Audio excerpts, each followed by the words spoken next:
Bienvenidos a la Escuela de Capacitación Bíblica de la Iglesia Cristiana Renacer. Estamos en la ciudad de Lynn, en Massachusetts, sirviendo al Señor, aprendiendo la palabra, siendo la iglesia que el Señor está esperando para estos últimos tiempos. En cualquier momento viene el Señor, nos vamos con Él, estamos listos, preparados.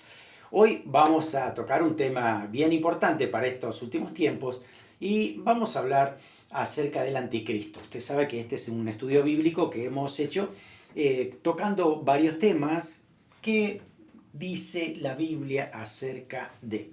Vamos a la palabra de Dios, lo analizamos a la luz de la Biblia y de esa manera entonces tenemos lo que Dios ha dicho, más allá de las especulaciones humanas, de las teorías, de lo que a lo mejor alguna iglesia, algún pastor, algún líder de la iglesia diga, tiene que venir de la palabra de Dios. Por eso la fuente, nuestra fuente de doctrina, es la palabra, la Biblia.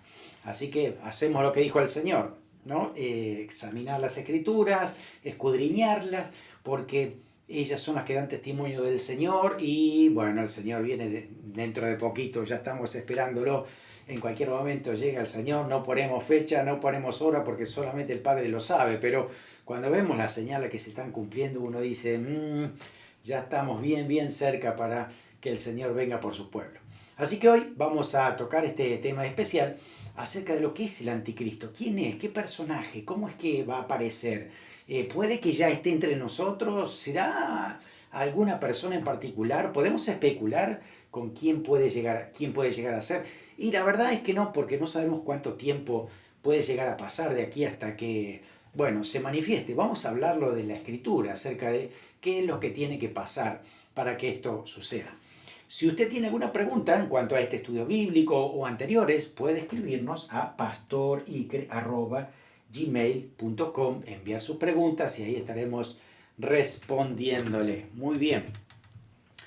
Así como el Señor Jesús fue una promesa, ¿no? Desde el mismo momento que Adán y Eva pecan, desde allí Dios promete que de la simiente de la mujer iba a venir la redención para ellos y que le iba a pisar la cabeza, le iba a matar directamente a la serpiente. Así que la simiente de la mujer es Cristo. Pero también encontramos en la Biblia que va a aparecer otro personaje que es totalmente humano, que no tiene nada que ver con el Señor, sino más bien con la manifestación del diablo. Vamos a ver entonces el anticristo, un ser humano que en algún momento se va a manifestar haciendo todo lo contrario a Cristo. Por eso lo llamamos anticristo. Así que así también, por la simiente de la serpiente, a través de Satanás, es que va a aparecer este anticristo oponiéndose a todo lo que Cristo representa. El apóstol Pablo también, además de Juan, además de Pedro y tantos otros que hablaban acerca de los últimos tiempos, el apóstol Pablo también nos habla acerca del anticristo. Él usa otros términos, Juan usa la palabra anticristo, pero fíjese cómo lo dice el apóstol Pablo en 2 Tesalonicenses, capítulo 2, versículos 3 al 8. Dice, nadie os engañe en ninguna manera. Wow. Hay que prestar atención cuando un versículo empieza así, nadie os engañe. Ok, tenemos que estar atentos para no ser o no permitir que nos engañen fácilmente. ¿Qué dice la Escritura? Dice, porque no vendrá sin que antes venga la apostasía y se manifieste el hombre de pecado. Es decir, Jesucristo va a venir en su segunda venida, pero antes de esa segunda venida hay algunas cosas que tienen que pasar. Por eso, lo que tiene que pasar, dice acá, se manifieste la apostasía, el hombre de pecado, el hijo de perdición. Está hablando del anticristo, ¿no? El hijo de perdición, el cual, escuche esto, se opone y se levanta contra todo lo que se llama Dios o es objeto de culto. Eso es lo que va a pasar. Tanto que se sienta en el templo de Dios, ¿no? De Dios como Dios, haciéndose pasar por Dios. Porque ya está en acción el misterio de la iniquidad. O sí, eso hace 2000 años que ya está este misterio de la iniquidad. Solo que, escuche esto, que hay quien al presente lo detiene hasta que él a su vez sea quitado de en medio. Entonces se manifestará aquel inicuo a quien el Señor matará con el espíritu de su boca y destruirá con el resplandor de su venida. En este pasaje entonces el apóstol Pablo está diciendo, va a venir el anticristo, ya está profetizado desde el Antiguo Testamento, hay pasajes muy explícitos en Daniel, por ejemplo, acerca de lo que va a ser la venida del anticristo, alguien que se va a oponer a la obra de Cristo. Y tiene que ver con un trato con los judíos particularmente, no con la iglesia. El anticristo va a hacer un trabajo fino con los israelitas y a la mitad de un pacto que va a hacer, justamente él va a romper el pacto y va a suceder lo que dice en este versículo. Se va a hacer pasar por Dios, se va a meter en el templo de Jerusalén y va a pedir que lo adoren, ¿no? Y dice que al final terminará destruido por el Señor Jesucristo. Pero dice, por el momento hay algo que lo detiene. Hace 2000 años que algo lo detiene. Y uno dice, ¿qué será esto, no? ¿Qué es lo que lo detiene? ¿Será alguna cuestión histórica? ¿Será alguna cuestión política, social o financiera? Nada de eso, porque si fuera así, el anticristo hubiera venido ya. ¿Será que es el Espíritu Santo que lo detiene? ¿No? Pero la verdad es que el Espíritu Santo está porque es omnipresente y estará siempre, ¿no? Inclusive cuando la iglesia sea arrebatada, el Espíritu Santo seguirá tocando a las personas que se queden aquí, ¿no? Recordándole para que sean convencidas del pecado y que se arrepientan y no se dejen guiar, marcar o adorar al anticristo. Así que lo que nos queda es hablar de la iglesia. Entonces, lo que dice este pasaje es que mientras la iglesia verdadera de Cristo esté en esta tierra, el anticristo no puede ejercer su influencia. Está detenido por Dios. Interesante, tú y yo estamos deteniendo la obra del anticristo. Además, es el momento y la fecha la tiene Dios, solamente el Padre lo sabe, ¿no? Ahora, por eso es importante entender esto. En cuestión de tiempos tenemos que manejar esto. Aquí hay un gráfico que nos puede ayudar a representar. En este tiempo actual, lo hemos puesto con la línea azul hasta aquí, en tiempo actual, va a haber algo interesante que va a suceder y aquí tiene que ver con la resurrección de los creyentes justos y lo que será el arrebatamiento. Así que la iglesia verdadera de Cristo se va para estar con el Señor allí arriba en este cielo, en el cielo donde está el trono de Dios, y aquí en la tierra va a comenzar lo que va a ser la tribulación con, ¿no? Aquí, de aquí a aquí, vamos a tomar esta porción de tiempo y de aquí a aquí vamos a decir, aquí es donde ejerce el anticristo su función durante todo este periodo. El anticristo ejercerá durante la tribulación. Así que este personaje va a ejercer dominio en este mundo solo por 7 años, ni más ni menos. Está profetizado en la Escritura de esa manera y por el momento no hay nada que saber del anticristo. A veces ha habido especulaciones, ¿será el presidente tal? ¿Será el líder religioso tal? ¿Será aquel famoso? Y no, la verdad es que no podemos especular porque tampoco sabemos cuándo el Señor va a arrebatar a su iglesia. Así que si el Señor viene esta noche, entonces el anticristo ya está entre nosotros y no sabemos quién es. Si el Señor se tarda en venir, a lo mejor todavía no nació. Así que vamos a depender de Dios exclusivamente.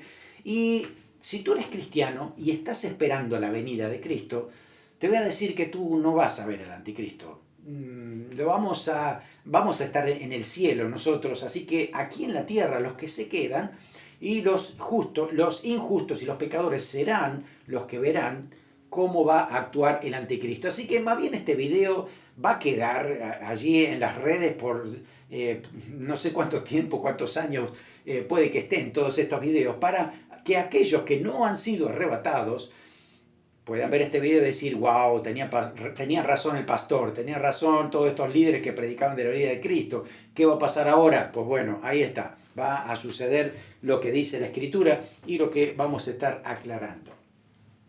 Es interesante el contraste entre Cristo y el anticristo. El Cristo tiene una visión bíblica perfecta, el anticristo tiene otra visión, otra diferente. Déjeme hacer unos contrastes, unos comparativos. Cristo dice la Biblia que vino de arriba y el anticristo viene de abajo, ¿no? Porque dice que asciende del abismo, ¿no? Y parece que es esto, ¿no? La simiente de Satanás y sus huestes allí del abismo, ¿no? Apocalipsis 11:7 dice eso. Entonces, ese contraste tan diferente que hay, ¿no? Cristo viene en nombre del Padre y el anticristo viene en su propio nombre, pero amparado e impulsado por Satanás. Cristo dice la Biblia que se humilló a sí mismo, el anticristo se va a exaltar a sí mismo. Cristo fue despreciado, pero el anticristo va a ser admirado por todo el mundo. Cristo será exaltado, pero el anticristo será arrojado al infierno, ahí terminará. Cristo vino para hacer la voluntad del Padre y el anticristo vendrá para hacer su propia voluntad dirigido por el mismo Satanás. Cristo vino para salvar, el anticristo vendrá para destruir. Acuérdense que esa es una misión del diablo. Cristo es el buen pastor y el anticristo, según Zacarías capítulo 11, versículo 16-17, dice que es el pastor inútil, así lo llama también, ¿no? Cristo es la vid verdadera y al anticristo se lo llama también el vino de la tierra, en Apocalipsis 14-18, ¿no? Cristo es la verdad y el anticristo es la mentira, lo dicen Tesalonicenses. Dice que Cristo es el santo y el anticristo es el inicuo. Mire qué contraste entre uno y otro, ¿no? Cristo es el varón de dolores y el anticristo es el hombre de maldad. Cristo es el Hijo de Dios y el anticristo es el hijo de perdición. Es la frase que usa la Biblia en 2 Tesalonicenses 2:3. Cristo es el misterio de la piedad manifestado en carne y el anticristo es el misterio de la maldad, ¿no? Satanás manifestado a través de él. Fíjese qué contraste tremendo que tenemos aquí, ¿no? Ahora, ¿qué dice la Biblia? Vamos a empezar por Apocalipsis y de ahí vamos a ir viendo otros pasajes acerca de quién será este personaje que va a aparecer recién después que la iglesia es arrebatada para estar con Cristo. Cuando uno va a Apocalipsis va a encontrar muchas figuras simbólicas y eso hay que darle un significado y evidentemente la mayoría de estos símbolos están ya registrados en Apocalipsis o en los libros proféticos del Antiguo Testamento. Por eso cuando uno va a Apocalipsis capítulo 13 se va a encontrar con que el anticristo es llamado una bestia horrible, una bestia feroz, cruel. ¿De dónde sacamos esa idea? Pues la sacamos desde Daniel. Daniel también, si usted recuerda que en uno de los capítulos de Daniel se habla de el rey Nabucodonosor, que tuvo un sueño, ¿no? Y que después también se le revela a Daniel a través de otros sueños diferentes 4 bestias que tenía que ver con los imperios que iban a venir a partir del babilónico en adelante, ¿no? Era el babilónico, después iba a ser los medos y los persas, después venía el imperio griego y después el imperio romano. Todo eso del Antiguo Testamento, ya aquí en el Nuevo, la iglesia ya sabía de qué se trataba la bestia. ¿Sí? Nosotros hoy necesitamos darle una poca explicación, pero ahí los hermanos ya entendían muy bien. Así que cuando les llega el Apocalipsis a la iglesia del Señor, con tanto símbolo, tal vez para preservar el libro contra el imperio romano, contra aquellos que querían destruir lo que era la literatura cristiana, entonces a través de símbolos decían, no, eso no, ni lo vamos a leer. Entonces la iglesia sí lo leía y sabía de qué se trataba estos símbolos. Así que aquí tenemos desde el capítulo 13, versículo 1 al versículo 10, que habla acerca del anticristo. Dice así, el apóstol Juan está escribiendo en primera persona y él dice, me paré sobre la arena del mar y vi subir del mar una bestia que tenía 7 cabezas y 10 cuernos. 7 cabezas. Las cabezas tienen que ver con todos los imperios que ha habido, ¿no? Además de estos 4 que habíamos manifestado, también estamos hablando de los anteriores. Y dice, y en sus cuernos 10 diademas. Cada cuerno y cada corona representan países, representan lugares que tienen poder. Dice, sobre sus cabezas un nombre blasfemo, y la bestia que vi era semejante a un leopardo, sus pies como de oso, y su boca como boca de león. El dragón, hablando del diablo, le dio su poder y su trono y grande autoridad. Vi una de sus cabezas como herida de muerte, pero su herida mortal fue sanada, Y se maravilló toda la tierra en pos de la bestia, y adoraron al dragón que había dado autoridad a la bestia, y adoraron a la bestia diciendo, ¿quién como la bestia y quién podrá luchar contra ella? También se le dio boca, que hablaba grandes cosas y blasfemias, y se le dio autoridad para actuar 42 meses. Recuerde esa fecha, ese tiempo. 42 meses son 3 años y medio. Dice, y abrió su boca en blasfemias contra Dios para blasfemar de su nombre, de su tabernáculo y de los que moran en el cielo.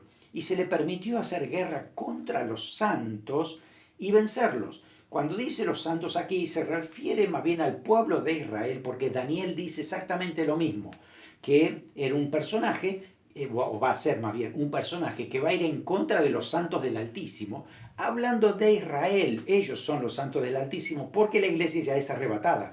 Así que los que quedan aquí son los israelitas, que son tratados por Dios durante ese tiempo de la tribulación con este famoso anticristo. Dice, se les permitió hacer guerra contra los santos y vencerlos.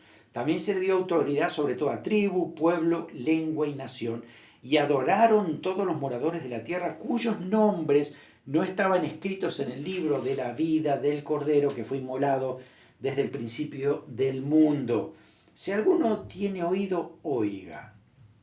Interesante lo que nos dice la palabra, ¿no? Justamente es esto. Acá está la descripción de lo que va a ser el anticristo, ¿no? Es una bestia que subía del mar. Así que cuando hablamos en el contexto bíblico y uno dice, ¿qué mar será? Y obviamente el mar que rodea a Israel y al entorno cercano de Israel es el mar Mediterráneo. El mar Mediterráneo es un lugar estratégico y central para todo lo que va a acontecer en los últimos tiempos. Ahí es donde se movía el Imperio Romano. Desde ahí, usted sabe, Roma era la capital, pero empezaba a tomar posición, autoridad, influencia desde allí a todos los reinos que estaban desde esa época, ¿no? Fíjese que estamos hablando antes y después de Cristo. Así que esa influencia ha quedado latente allí por el mar Mediterráneo. Así que aquí vemos entonces que el anticristo salía del mar Mediterráneo simbólicamente hablando, o sea, de esa zona, de esa región. Dice que tenía 10 cuernos con 10 coronas, que tiene que ver con 10 gobernantes, 10 naciones que le van a dar el poder al anticristo. Y vuelvo a decir, puede que usted empiece a contar los países, a ver cuántos son, y no tenemos un G10, hay un G20, un G5, un G7, o lo que quiera, pero no tenemos 10 naciones hoy representadas de esa manera. Esto será después que la iglesia sea arrebatada. Tenía 7 cabezas, y eso tiene que ver con los imperios que ha habido hasta aquí. Si vamos a Apocalipsis 17:10, pues sigue hablando también de estas cabezas que se mencionan y dice que 5 ya han caído. Y si contamos desde Abraham, que es donde nace el pueblo de Israel, hasta tiempo de Cristo, estamos hablando de los imperios de Egipto, Asiria, Babilonia, Medo-Persa y Grecia. Y cuando se dice uno está hablando de Roma, y otro que aún no ha venido tiene que ver con esa Roma que será restaurada. Cuando el gobernante de Babilonia, cuando Nabucodonosor ve una gran estatua, ¿no? Y cada una de las partes era de un metal definido, ¿no? Entonces se veía el de oro, que la primera parte tenía que ver con los babilonios, después se veía la parte más abajo de plata, que tenía que ver con los medos y persas, después estaba el de bronce, que tenía que ver con los griegos, y después estaba la parte de hierro. La hierro tenía que ver con el Imperio Romano. Y resulta que es destruida, pero queda abajo, dice, los 10 dedos, los 10 dedos que era de barro cocido mezclado con hierro. Así que esos 10 dedos van a representar proféticamente 10 naciones que revivirán otra vez del viejo Imperio Romano. Así que 10 naciones que salgan del Imperio Romano, pues le darán el poder y el auge al anticristo para que pueda gobernar el mundo. Hace mucho tiempo que el mundo de manera global está esperando un líder para que quiten la inflación, quiten los problemas económicos, morales, sociales y hasta religiosos. Entonces, de esa manera es que al no estar la iglesia, no hay ningún impedimento para que todo esto empiece a funcionar aquí en la tierra, ¿no? Así es como va a surgir el anticristo. Dice que en cada una de esas cabezas había un hombre blasfemo. Eso tiene que ver con algo desafiante, en notoria oposición a quien es el Rey de Reyes y Señor de Señores, ¿no? Si usted recuerda lo que estamos leyendo, dice que esa bestia parecía leopardo. Leopardo en la Biblia tiene que ver con rapidez, vigilancia atenta, estrategia para conquistar. Uno va a Daniel 7:6 y así hablaba también de uno de los imperios que era muy rápido para conquistar, parecía un leopardo. Esa es la idea. Ahora, fíjese que también la bestia o el anticristo dice que tenía patas de oso. ¿Qué significa eso? La patas de oso es un poder lento y aplastante, tenacidad y poder masivo. Es firmeza, ¿no? Es que viene arrastrando y no vuelve para atrás, va hacia adelante. Pero también dice que tenía la fauce o la boca como un león. Eso tiene que ver con una terrible fuerza de temor, ¿no? Que infunde temor, voracidad, ¿no? Y un dominio fuerte de parte de esta bestia. Toda esa descripción es para el anticristo, ¿no? También dice que el dragón, es decir, Satanás, es el que le confiere el poder, el trono y la autoridad. Por eso es que puede ejercer dominio, porque Satanás es el último tiempo que tendrá aquí en la tierra y por eso va a estar trabajando fuertemente con el anticristo y todo ese sistema que va a venir a través de lo que dice la Biblia. Dice que los que no estaban inscritos en el libro de la vida adoraron al anticristo. Quiere decir que cuando la iglesia es arrebatada, aquí el anticristo comienza a funcionar en este mundo. Hay 10 reyes que le van a dar, entonces vamos a poner acá, 10 reyes que le van a dar autoridad y va a empezar a gobernar, ¿no? A partir de ahí entonces es que el anticristo ejerce dominio y va a hacer un pacto con Israel porque le va a construir el templo. Así que va a haber un templo. El pacto van a ser 7 años. 7 años que supuestamente, teóricamente, iba a tener que funcionar. Así que todo esto, claro, el pueblo de Israel lo va a recibir. En un principio Israel va a creer que es el Mesías. Ha venido ahora sí el Mesías. Y resulta que es el anti-Mesías, pero ellos todavía no lo saben. Cuando venga el anticristo, entonces Israel va a acordar con el anticristo, porque ellos creen que es el Mesías que está viniendo, porque les va a dar el templo, van a construir el templo. Así que en esta descripción, ¿no? También lo vemos en el Antiguo Testamento, en el libro de Daniel. Daniel 7:14 dice que Daniel, mientras yo contemplaba, dice, los cuernos, he aquí otro cuerno pequeño que salía entre ellos. Aquí está hablando también del anticristo, ¿no? De los 10 reyes, uno que ejerce autoridad, que es el anticristo, y que fueron arrancados los 3 primeros. Quiere decir entonces que va a destruir a 3 reyes. 3 reyes serán destruidos por el anticristo y él mismo tomará el control de los 7 que quedan. Dice, he aquí que este cuerno tenía ojos como hombre, la boca que hablaba grandes cosas. Y si usted lo compara, en Apocalipsis 17:11, habla de la bestia que era y no es, y también el octavo, ¿no? Es decir, dice, es de entre los 7 y va a la perdición. Exactamente lo mismo está diciendo en este relato también Apocalipsis. Ahora, también Daniel explica justamente estos 10 reyes, estos 10 cuernos. Dice Daniel 7, 24 y 25, los 10 cuernos significan que aquel reino se levantarán 10 reyes y tras ellos se levantará otro, el cual será diferente a los primeros y a 3 reyes derribará. Eso es lo que hará el anticristo. Dice, hablará palabras contra el Altísimo y a los santos del Altísimo quebrantará, es decir, a Israel. Y pensará en cambiar los tiempos y la ley será entregada en su mano hasta tiempo y medio tiempo. Eso significa, tiempos es un año, tiempos son 2, así que medio tiempo, estamos hablando de 1 más 2, 3 años y medio. Quiere decir que a la mitad de el pacto que hace Israel, 3 años y medio va a durar esa paz con Israel. Pero luego de romper el pacto hay 3 años y medio de lo que se llamará la gran tribulación. Esto sí será terrible y es lo que profetizó el Señor Jesucristo en Mateo 24 cuando iban a ver esa persecución, dice, como nunca hubo antes. ¿De dónde sale el anticristo? ¿Qué nacionalidad tendrá el anticristo? ¿De qué país? ¿No? Bueno, acuérdense que Apocalipsis 13:1 dice que la bestia subía del mar, así que se está hablando del mar Mediterráneo, tiene que ver con algún país que está cercano a esas costas.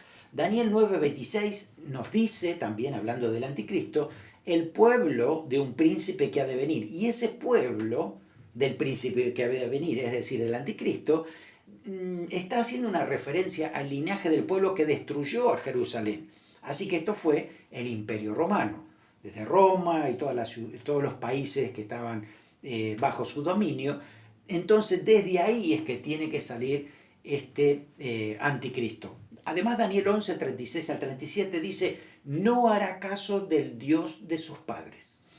Cuando está hablando en ese sentido y en ese término, nos está sugiriendo entonces que el anticristo también va a ser judío. Así que además de tener una nacionalidad de lo que es el antiguo imperio romano, también tiene que ser judío. Y si no, los judíos no lo van a recibir, no van a aceptarlo como el posible Mesías, no van a aceptar el templo a través de esta persona. Entonces, por eso es importante, y vamos a leer ese pasaje. Fíjese cómo también lo dice en Daniel, capítulo 11, versículos 36 al 39. Dice, el rey hará su voluntad, hablando del anticristo, y se ensoberbecerá, se engrandecerá sobre todo Dios, y contra el Dios de los dioses hablará maravillas y prosperará hasta que sea consumada la ira, porque lo determinado se cumplirá. Así es, ¿no? Del Dios de sus padres no hará caso, ni del amor de las mujeres. Algunos piensan que en este sentido está hablando de que no hay nada que lo cautive ni que lo seduzca, ni siquiera las mujeres pueden cambiarle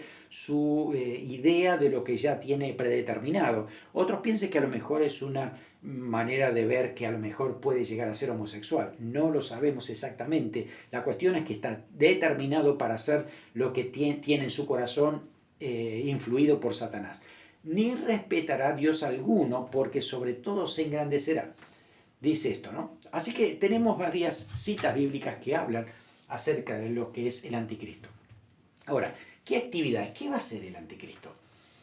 ¿Cómo será su ascenso al poder?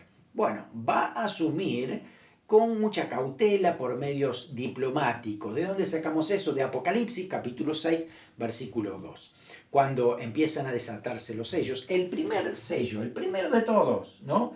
El primer sello habla de alguien que venía en un caballo blanco, pero no tenía espada en la mano, sino tenía una balanza, ¿no? Tenía un arco sin flecha. Hablando de diplomacia, hablando de que no estaba para destruir, no estaba para juzgar o condenar o lo que sea, sino para hacer diplomacia, unos tratados de paz que no va a durar mucho, porque Dios empieza con su juicio, empieza a traer el juicio sobre esta tierra y el anticristo lo va a recibir absolutamente todo, ¿no? Así que va a ganarse ese apoyo de los reyes y él tratará de establecer un plan para todo el mundo, ¿no? Tratando de explicar por qué no está más la iglesia, por qué desaparecieron, qué vamos a hacer ahora, cómo nos vamos a arreglar. Así que ahí aparece el anticristo y que al final va a terminar controlándolos a todos, como dice Daniel capítulo 8, versículo 25. El gobierno del anticristo no va a ser de Israel o del Imperio Romano, va a ser mundial. Toda la tierra va a entender este plan y se van a plegar al anticristo, ¿no? Los 10 dedos de estos países, bueno, de estos pies representan justamente la alianza de estos reyes en el dominio del anticristo. Apocalipsis 17, del 12 al 15, nos dice que los reyes van a ver que no están preparados para gobernar las naciones del mundo, así que le van a dar su poder y la autoridad a la bestia, al anticristo. Así que delegan ese poder a nivel mundial para que el anticristo los gobierne. Ese viejo imperio romano se va a restaurar entonces. Apocalipsis 13:3 dice, una herida mortal sanada. lo que parece hoy muerto y que el mercado común europeo no tiene tanta influencia y lo que era el viejo imperio romano parece que desapareció, va a resurgir, va a volver otra vez a ser revivido, ¿no? Y va a tener autoridad en el mundo. Por eso no sé si se está preparando o no en este momento. Muchas veces hemos visto el auge del imperio, de lo que es el mercado común europeo, luego baja otra vez, así que fluctúa mucho esto, ¿no? Pero para el último tiempo, cuando la iglesia ya se va, entonces sí tomará fuerza y a partir de ahí el anticristo gobernará el mundo. También el anticristo va a dominar la economía mundial. Todo va a estar centralizado y controlado, un control estricto, ¿no? A veces uno ve películas de ciencia ficción de lo que podría llegar a ser el futuro controlado por computadoras, robots y demás sistemas, ¿no?, informáticos, y no está muy lejos de la realidad que podría leerse en la palabra, ¿no?, en cuanto al control que puede haber, porque el anticristo va a tener poder económico y se lo va a dar el mundo, al fin y al cabo, ¿no? Así que esa economía viene desde este mercado central europeo, desde ahí todo el mundo regirá, ¿no?, el viejo imperio romano revivido, y el anticristo va a controlar todo lo que es la economía mundial. Va, dice la Biblia, también en Apocalipsis capítulo 13, dice, ninguno pudiese comprar ni vender sino el que tuviera la marca o el nombre de la bestia o el número de su nombre, ¿no? Y habla del 666, que puede ser el número, puede ser una imagen, puede ser una representación, puede ser un número de 666 cifras, ¿no? Puede ser muchas cosas representadas ahí simbólicamente. La cuestión es que es esto, el anticristo toma control de la economía y todo estará regulado, controlado totalmente, así que nadie puede hacer otra cosa nada más que lo que diga el anticristo y lo que él establezca. Así que es interesante todo esto porque nos habla de lo que va a pasar en los últimos tiempos. Si usted ve hacia lo que es el control, ¿no?, fíjese que hoy por hoy hay mucho temor con lo que es el chat GPT o lo que es la inteligencia artificial, ¿no? La inteligencia artificial, y todo dice, no, mejor pongámosle límite porque esto puede ser un desastre y puede tomar el control. Bueno, es justamente esto, ¿no? Todo el sistema se va preparando para que después que la iglesia se va, hay un control total del anticristo con todas las personas del mundo. Hace 100 años atrás era difícil poder entenderlo, pero hoy con tanta tecnología es mucho más fácil entender lo que va a ser ese control y de qué manera nadie va a poder escaparse del sistema del anticristo. Así que, bueno, recordemos esto, va a ser un pacto que durará 3 años y medio con Israel, lo va a romper a la mitad de tiempo porque él mismo dice que se va a presentar como si fuera el mismo Dios, ¿no? Fíjese lo que es el diablo mismo haciendo esta obra, ¿no? Porque nosotros entendemos que en el cielo, ¿no?, en la tierra, en el cielo, gobierna, ¿no?, Dios Padre, el Hijo que está sentado allí y el Espíritu Santo que vive y mora en nosotros. Es una Trinidad, creemos en la Trinidad, ¿no? Dios Padre, Hijo y Espíritu Santo. 3 personas en un solo Dios. Pero aquí en la tierra es interesante porque el diablo mismo, Satanás, lo que hará es esto, ¿no?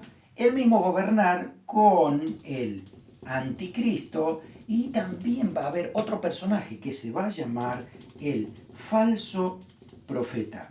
Así que si usted ve, el diablo está tratando de copiar la Trinidad de Dios, ¿no? Siempre el diablo trata de copiar. Él no puede crear nada. Lo que puede hacer es hacer copias y malas copias. Así que aquí esta Trinidad, ¿no?, es la que va a ejercer influencia en el tiempo de la tribulación.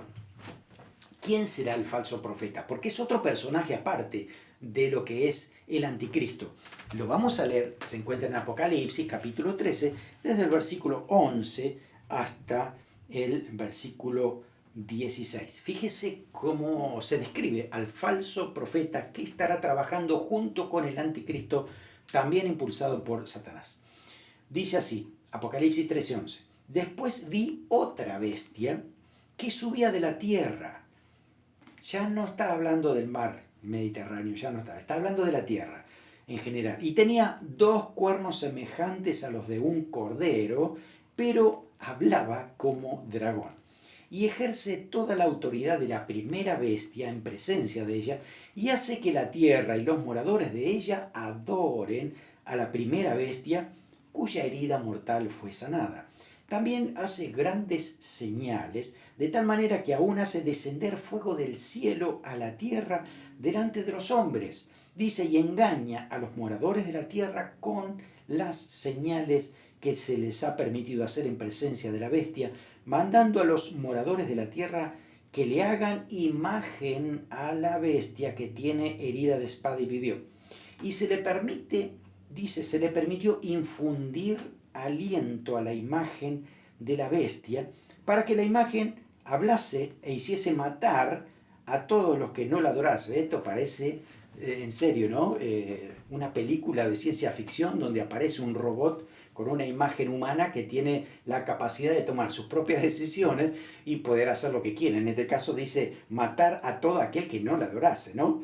Dice, y hacía que todos, pequeños y grandes, ricos y pobres, libres y esclavos, se les pusiese una marca en la mano derecha o en la frente, y que ninguno pudiese comprar ni vender, sino el que tuviera la marca o el nombre de la bestia, el número de su nombre. Aquí hay sabiduría. El que tiene entendimiento cuenta el número de la bestia, pues es número de hombre, y su número es 666. Este otro personaje, hablando entonces de el falso profeta, es la segunda bestia. La primera, el anticristo. Paralelamente estará trabajando esta segunda bestia, que será el líder religioso que incitará a la gente a adorar al anticristo. El mismo anticristo se va a poner su propia religión, ¿no? Centrado en él. Por eso los judíos no lo van a aceptar, porque todo venía bien, ¿no? Le había hecho lo que era el templo, construido el templo. En Apocalipsis capítulo 11 se habla ya del templo que ya está, ¿no? Entonces ese tercer templo que tanto están esperando los judíos, pues va a aparecer en este tiempo. El anticristo va a construirle el templo, y por 3 años y medio todo viene muy bien con el anticristo. Pero justamente a la mitad, a los 3 años y medio, dice que rompe el pacto y él se mete en el templo y él dice que es Dios y él se hace pasar por Dios. Los judíos cuando escuchan esto entonces dicen, nos equivocamos, este no es el Mesías, ¿cómo se va a hacer pasar por Dios otra vez, ¿no? Entonces la situación empieza a cambiar, el anticristo empieza a pedir adoración, los judíos no lo van a adorar de ninguna manera, entonces empieza una gran persecución del anticristo contra el pueblo de Israel por rebelarse a lo que él está diciendo. Por eso es que en la segunda parte de ese tratado, 3 años y medio de gran tribulación, de persecución feroz del anticristo contra Israel. Dice que aquí el falso profeta que va a promulgar, que va a ejercer, que va a incitar la religión del anticristo para que sea adorado, ¿no? Tiene una apariencia de cordero, ¿no? Dice eso, ¿no? Aquí en la Biblia, 2 cuernos de cordero, vestido de oveja, digamos, ¿no es cierto? Pero Dios lo llama bestia. Así que está imitando a Cristo como el Cordero de Dios, pero es el falso Mesías. Por eso durará 3 años y medio y después todo saldrá a luz para los judíos, ¿no? También dice que hablaba como dragón, así que recibe el poder de parte del diablo para ejercer dominio. Y tenía la autoridad de la primera bestia, es decir, una estrecha relación con el anticristo. Trabajan juntos para ejercer presión, autoridad, religión, todo lo que quiera hacer el anticristo. Dice que hacía que todos adoren al anticristo, a la primera bestia, ¿no? Sería como el sumo sacerdote de esta religión del anticristo. Así que ahí entonces empieza a ejercer influencia en una manera tremenda sobre todos los judíos. Usted recuerda aquí que también la Biblia dice que van a haber 2 testigos y van a estar predicando en contra, ¿no?, de lo que es el anticristo. El anticristo lo va a tratar de perseguir, dice que no va a poder matarlo, hasta que en un momento entonces sí los va a matar, y por 3 días lo va a tener en las plazas de Jerusalén a los cadáveres, pero en un momento van a resucitar, ¿no? Y ahí entonces en esa resurrección vuelven otra vez a estar en la presencia de Dios. Claro, todo eso a vista de todo el mundo, ¿no? Pero a partir de ahí, a partir de este quebrantar el pacto con los judíos, empieza entonces esa gran tribulación y los peores juicios empiezan después de esto, ¿no? En la primera parte están los juicios, vamos a poner aquí lo que son los sellos, los 7 sellos, ¿no? 7, y las trompetas. 7. Pero aquí están las 7 copas de ira, que son peores todavía, bien fuertes, ¿no? Estos 3 años y medio, entonces se cumplirá lo que dice la palabra de Dios en cuanto a esa persecución devastadora para el pueblo de Israel. Apocalipsis capítulo 10, versículo 7 dice, sino que en los días de la voz del séptimo ángel, cuando él comience a tocar la trompeta, el misterio de Dios se consumará como él lo anunció a los siervos, los profetas. Uno de esos profetas, ¿no?, era justamente Daniel, hablando acerca de lo que va a suceder con el anticristo ahora abiertamente en contra del pueblo de Israel. El misterio de Dios se consumará al final de la séptima trompeta.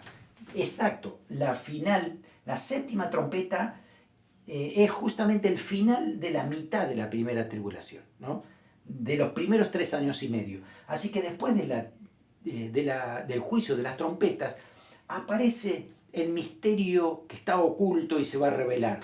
Este anticristo, este misterio oculto, ¿no?, que parecía que era amigo de los judíos, ahora se va a revelar justamente contra el pueblo de Israel. Mire, esto está en la Biblia, está en Daniel capítulo 11, versículo 31. Se levantarán de su parte tropas que profanarán el santuario y la fortaleza, quitarán el continuo sacrificio y pondrán la abominación desoladora. Quédese con esa palabra, abominación desoladora. Es lo que hace lo que hace el anticristo. Apocalipsis 12:11 dice, desde el tiempo que se ha quitado el continuo sacrificio, aquí, hasta lo que es la abominación desoladora, todo esto, dice, habrá 1290 días. ¿Sabe cuánto es eso? 3 años y medio. Justamente coincide con la segunda parte de lo que está hablando aquí la palabra. Fíjese también, Marcos capítulo 13, versículo 14, Jesús hace referencia a lo que acabamos de decir. Dice, pero cuando veáis, a los judíos le dice, cuando veáis la abominación desoladora, ya conoce esa frase usted, de lo que habló el profeta Daniel, puesta donde no debe estar, el que le entienda, ¿no?, hablando acerca de lo que va a pasar con el anticristo, entonces los que estén en Judea huyan a los montes porque empieza la gran persecución sobre ustedes, la gran tribulación. Van a pasar muchas cosas, ¿no? Pero al final de las copas de ira, entonces, para poder hacer un poco más breve todo lo que es el estudio de lo que va a suceder en la tribulación, ¿no?, cuando terminan ya las copas de ira, en la sexta copa, dice que se seca el río Éufrates para dar paso a todas las naciones que van a pelear contra Israel. ¿Dónde se van a reunir? En el valle de Megido, en lo que va a ser Armagedón. Aquí está. Es esta guerra que pone fin, Armagedón, pone fin a la gran tribulación y pone fin al anticristo. ¿Por qué? Porque coincide esta guerra con la segunda venida de Cristo. Acá viene el Señor Jesús con su iglesia, sus santos ángeles, ahora sí, a establecer el milenio, pero cuando baja aquí se encuentra con que el anticristo ha venido con todas las naciones a pelear contra Israel para exterminarlos. Se reúnen todos en ese lugar, en el valle de Megido, y ahí es donde el Señor dice, con la palabra de su boca, destruye a todo ese ejército, y ahí es donde va a terminar la vida, el ministerio, la obra y todo lo que ha hecho el anticristo, ¿no? Esa es la destrucción total. Segunda de Tesalonicenses 2:8 dice que el Señor lo derrocará con el soplo de su boca, con su aliento, así nomás. Pero en Apocalipsis, capítulo 19, nos habla, del versículo 11 al 20, nos habla de que el Señor en su segunda venida va a destruir justamente al anticristo y al falso profeta. Se lo voy a leer.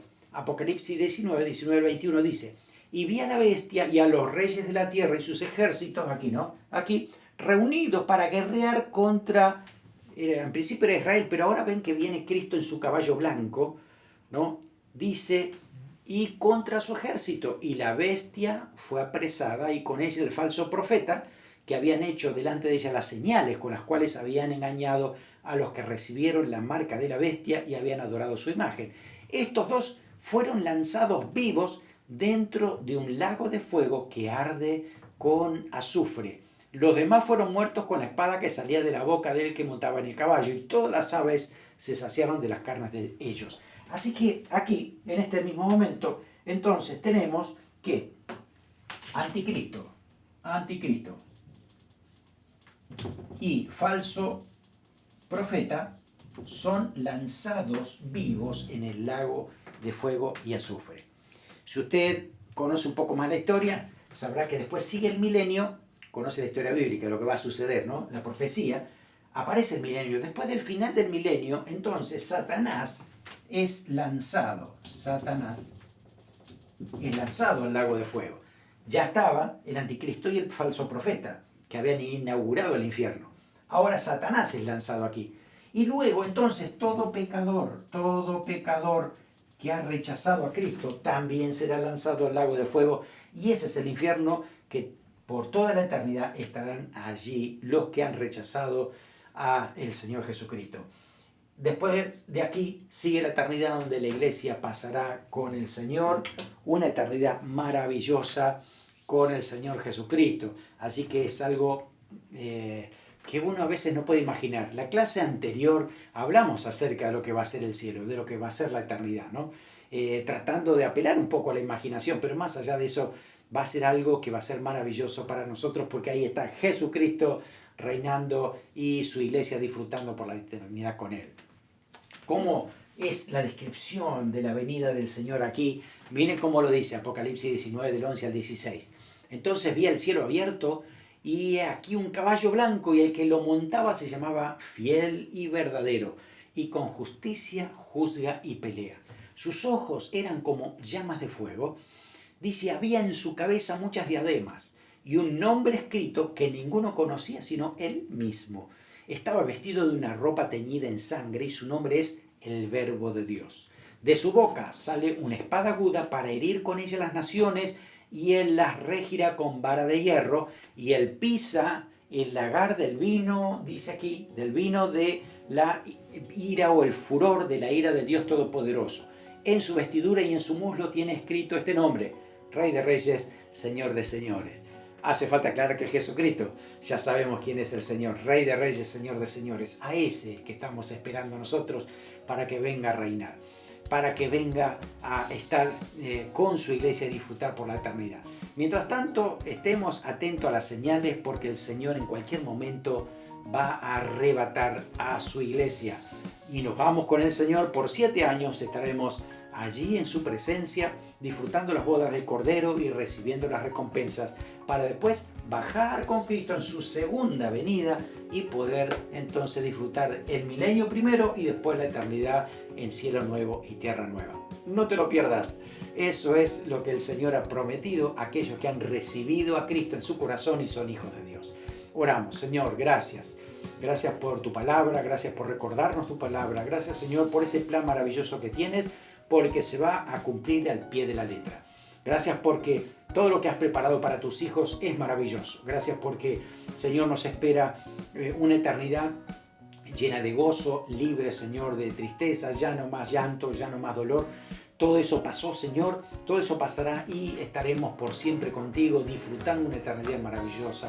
Señor, oramos por aquellos que todavía no te conocen, por aquellos que te siguen rechazando, para que tú toques sus corazones, para que entiendan lo que significa vivir una eternidad en lo que es el lago de fuego y azufre rechazándote. Padre, toca las vidas. Ayúdanos, Señor, a seguir siendo instrumentos en tus manos para que alcancen salvación. Oramos creyendo en ti, en tu palabra, en el nombre de Jesús. Amén. Amén. Que el Señor te bendiga y sigue siendo un testigo de la obra de Cristo en tu corazón. Dios te bendiga.